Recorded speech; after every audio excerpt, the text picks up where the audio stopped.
Love जिहाद को रोकने के लिए कई राज्यों ने कानून की घोषणा कर दी है, लेकिन क्या किसी लॉ को लाकर हम लव जिहाद को कर्ब कर सकते हैं या फिर हिंदू सोसाइटी को एट लार्ज कुछ और करने की भी जरूरत पड़ेगी? इस पर बात करने के लिए मेरे साथ हैं तुषार। हेलो तुषार। हे निष्ठा। टॉपिक पे जाने से पहले मैं थोड़ी पास्ट इवेंट्स की बात कर लेना चाहती हूँ। ये सब शुरू हुआ पिछले कुछ महीनों में जब यूपी में काफी केसेस आने लगे थे लव जिहाद के, और वहां पर स्पेशली कानपुर एक हब बन गया था जिसके लिए एसआईटी को भी गठित करना पड़ा। इसके बाद हुए बाईपोल्स जिसमें एक रैली में योगी आदित्यनाथ ने ये घोषणा कर दी, इलाहाबाद हाईकोर्ट का ऑर्डर साइट करते हुए, कि सिर्फ मैरिज के लिए कन्वर्जन इलीगल है और इसलिए लव जिहाद के लिए वो एक लॉ लेकर आएंगे। साथ ही दूसरी तरफ हरियाणा में निकिता तोमर का मर्डर हुआ जिसके बाद हरियाणा सरकार ने भी ऐसे लॉ की घोषणा कर दी, और कर्नाटका में बीएस येदियुरप्पा ने भी कह दिया कि will do whatever it takes to curb love jihad. और कल रिसेंटली हमारे पास जो आया वह था शिवराज सिंह चौहान के गृह मंत्री नरोत्तम मिश्रा का बयान, जिन्होंने एक और लॉ लाने की बात की। लेकिन तुषार, मुझे यहाँ पर सबसे बड़ा इशू ये लगता है कि लव जिहाद अभी तक कोई लीगल टर्म नहीं है, तो इसे डिफाइन करके हम कैसे कानून पर आगे बढ़ पाएंगे?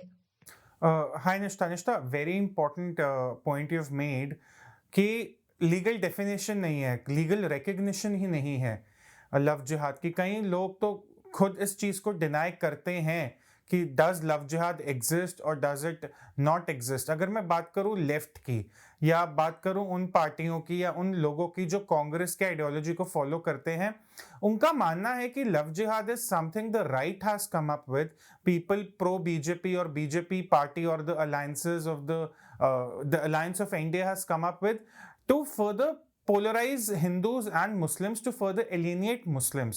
तो वो लव जिहाद को ऐसे देखते हैं। अब बात करें अगर बीजेपी की पार्टियों की, फॉलोअर्स ऑफ बीजेपी, आपने जैसे कुछ केसेस के बारे में बात करी, निकिता तोमर का केस अभी काफी फ्रेश है हम सबके माइंड्स में।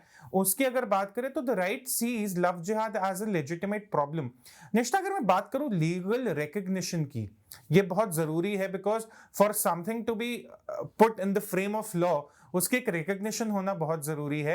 आई think for Haryana, for UP, for Karnataka, for Madhya Pradesh, इन स्टेट गवर्नमेंट्स ने अगर इस चीज को रिकॉग्नाइज किया है तो आई एम श्योर ये खुद में ही काफी बड़ा स्टेप है, that people are now realising that love जिहाद isn't some imaginary tale popped up by the followers of the BJP in some scattered sections of the society or the country.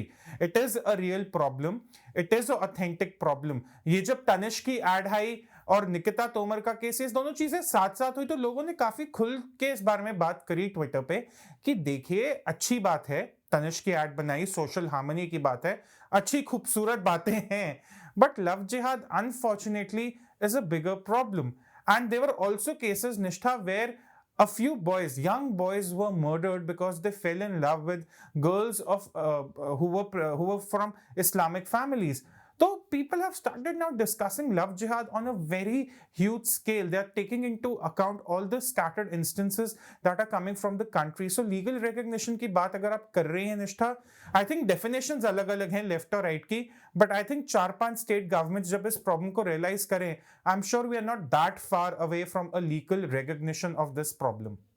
Ji, assuming कि इसे legal recognition मिल जाएगा और एक law आ जाएगा जो शायद effective भी होगा, फिर भी मैं थोड़ा डाउटफुल हूं, क्योंकि एक तरह से स्वराज्य की एडिटोरियल लाइन भी रही है कि हम पॉपुलेशन कंट्रोल बिल हो या फिर रिलीजियस कन्वर्जन को रोकने के लिए जो बिल्स हो उनके प्रति हम ज्यादा एंथुजियास्टिक नहीं हैं, क्योंकि हमारा मानना है कि इससे इतना इफेक्ट नहीं होता है, क्योंकि जो दूसरे रिलीजन्स हैं वो काफी ऑफेंसिव है, और हिंदुइज्म एक तरह से इस प्रकार के शॉर्टकट्स अपना के एक डिफेंसिव पोस्चर अपना लेगा, और एज अ सोसाइटी हम इस पर काम नहीं करेंगे। एक तरह से हम कंफर्ट जोन में चले जाएंगे कि एक लॉ आ गया है, law will tackle with it.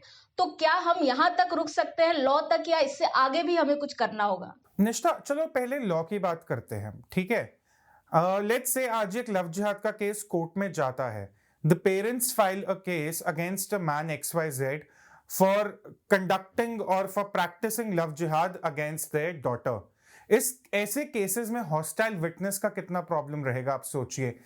Court के कचहरी के डिलेज हम सबको पता है, we all are acquainted to the delays that happen in the judiciary. वो कितना प्रॉब्लम रहेगा? ये केसेस बहुत ट्रिकी होंगे in the sense that where do we draw the line between the freedom of speech and expression and propagation of any religion which is a guaranteed fundamental right and love jihad के बीच में। So these two things to balance them would be very difficult. I am already imagining the problem that the cases will face in the courts because the girl might not be aware that she is being a victim of love jihad. The parents might think differently और हो सकता है शायद parents सही हो, लड़की गलत हो, या लड़की सही हो, शायद पेरेंट्स भी गलत हो, ऐसा भी हो सकता है। Because we cannot deny a woman a right, a Hindu woman a right if she wants to marry into a Muslim family. One needs to understand this. Of course, there are a lot of unfortunate instances that are coming to light now. But at the end of the day, a constitution allows a Hindu woman to marry into a Muslim family, into a Sikh family, into a Christian family, into a Jain family, into a Buddhist family, into a Parsi family. वो अलग बात है, love jihad का case एक ही permutation में आ रहा है, but the constitution allows that Hindu women. So कहीं ना कहीं ये law would also trespass that freedom which we have guaranteed the women in India under the constitution. तो इस चीज को कैसे टैकल करेंगे, ये बहुत बड़ी प्रॉब्लम होगी आगे चल के, and that is why I think the law won't be enough. It's actually a shortcut, because ये शॉर्टकट जब कोर्ट में जाएगा और बहुत तरीके की प्रॉब्लम सामने आएंगी। जी, जैसा कि आपने कहा कि हम एक फ्रीडम डिनाई नहीं कर सकते, और लव जिहाद के केसेस मैंने एक वीडियो बनाया था, उसमें बात की थी कि इंटरफेथ मैरिजेस 3 टाइप की होती हैं। एक ऐसा होता है जिसमें विलिंगली लड़की एक्सेप्ट करती है और वो खुश भी रहती है अपने लाइफ में। दूसरे केस में ऐसा होता है कि वो विलिंगली एक्सेप्ट तो करती है लेकिन बाद में उसे हरास करना शुरू कर दिया जाता है। और तीसरे केस में ये होता है कि धोखे के तहत उसे लव जिहाद का शिकार बनाया जाता है। तो थर्ड केस के लिए मुझे लगता है कि कानून आ सकता है, लेकिन जो सेकंड केस है वहां पर अगर लड़की ने विलिंगली शादी के लिए एग्री किया है और बाद में अगर उसे कोई प्रॉब्लम हो रही है तो उसे एक तरह से सिक्योरिटी देने के लिए मुझे लगता है कोई एक्ट आ सकता है। इसके अलावा एक और चीज जो लॉ के तहत हो सकती है वो ये है कि इंटरफेथ मैरिजेस को स्पेशल मैरिज एक्ट के तहत लाया जाए, क्योंकि अभी बहुत सारी मैरिजेस ऐसी होती हैं जो किसी मौलवी के द्वारा करा दी जाती हैं, किसी प्रीस्ट के द्वारा करा दी जाती हैं, और ऐसे में सबसे बड़ी प्रॉब्लम यहाँ पर ये हो जाती है कि लड़कियों को पता ही नहीं होता है कि अगर वो कन्वर्ट होकर ऐसे शादी कर लेंगी तो उन्हें कितने सारे राइट्स से वंचित होना पड़ेगा, चाहे वो डिवोर्स राइट्स हो, प्रॉपर्टी राइट्स हो, या फिर अपने हस्बैंड को पॉलीगैमी से रोकने का राइट हो।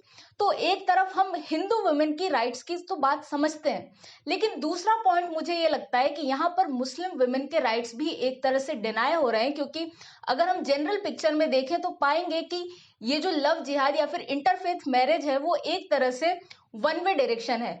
इसमें ऐसे बहुत कम केसेस होते हैं जिसमें मुस्लिम लड़की किसी हिंदू से मैरिज करे, और जैसा आपने कहा कि हमने बहुत सारे केसेस ऐसे देखे जहां पर हिंदू लड़के का मर्डर भी हो जाता है, तो यहाँ पर एक राइट्स की बात भी आ जाती है। बिल्कुल Nishtha, Nishtha at the end of the day what we want Hindu women. I mean because the love jihad का पूरा नैरेटिव जो है हिंदू वुमेन से स्टार्ट होता है। Hindu women need to be more aware of what they are getting into. अब काफी cases love jihad के ऐसे सामने आते हैं कि लड़का लड़की ऑनलाइन मिले, बातें हुई and they fell into love, and बाद में पता चलता है लड़का was pretending to be a Hindu when he was not. So at this point, I think we need to make Hindu women aware, not women, I think, I'd say Hindu girls aware who are 14, 15, 16-year-old, 17-year-old, the conversation needs to come up in the open. काफी time ऐसा होता है कि families इस बारे में converse नहीं करती, and that is where the problem begins. But I think a very healthy, a very proactive conversation needs to happen where women are made aware of what is going on in the society. एक अच्छी चीज ये हुई है निष्ठा कि state governments ने इसके अगेंस्ट लॉ बनाने की बात करी है कि अब लव जिहाद की एटलीस्ट बात तो होगी। इस प्रॉब्लम को आइडेंटिफाई तो किया गया, इस प्रॉब्लम को लेजिटिमाइज लीगली रिकॉग्नाइज तो किया गया कि हाँ भाई एक प्रॉब्लम है।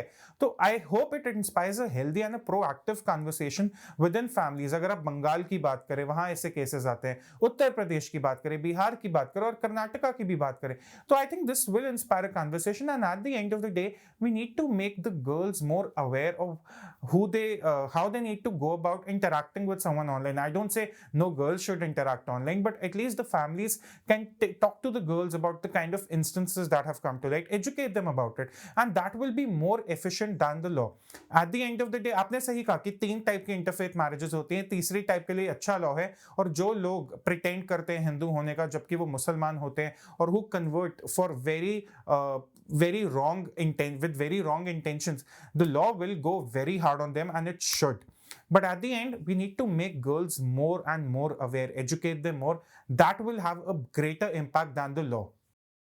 जी, लेकिन लव जिहाद के केस में सिर्फ गर्ल्स के राइट्स तक ही रेस्ट्रिक्ट नहीं है ये प्रॉब्लम, बल्कि हम एक तरह से डेमोग्राफिक वॉर भी देख रहे हैं। बहुत सारे लोग इससे एग्री नहीं करेंगे कि ऐसा कुछ चल रहा है, लेकिन फिर भी अलग अलग देशों से जैसा हमें डाटा मिलता है या फिर इंडिया में भी जो हो रहा है उसको एक तरह से डेमोग्राफिक वॉर के रूप में भी देखा जा सकता है।